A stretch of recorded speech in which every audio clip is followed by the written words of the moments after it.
Hello বন্ধুরা, কেমন আছো সবাই? আশা করি ভালো আছো। শখের রান্নাঘরে তোমাদের অনেক অনেক স্বাগত জানাই। আজকে তোমাদের সঙ্গে আরও একটি রেসিপি শেয়ার করব, লাউ সয়াবিনের তরকারি।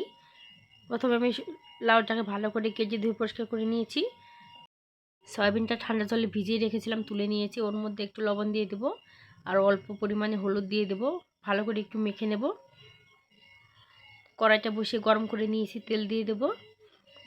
তেলটাও গরম হয়ে গেছে, সয়াবিনগুলো ভেজে তুলে নেব। সয়াবিনগুলো ভাজা হয়ে গেছে, তুলে নেব। কড়ার মধ্যে লাউগুলো দিয়ে দেব, কাঁচা লঙ্কা দিয়ে দেব, ভালো করে একটু মিশিয়ে নেব। পরিমাণ মতো লবণ দিয়ে দেব। ভালো করে মিশিয়ে এখন জল দিয়ে দেব। এখন ঢেকে দেব। লাউগুলো সেদ্ধ হয়ে গেছে, সয়াবিনগুলো দিয়ে দেব। ভালো করে একটু মিশিয়ে নেব। এবার তরকারিটা ঢেলে নেব। কড়াই বসে কড়াই তেল দিয়ে দেব।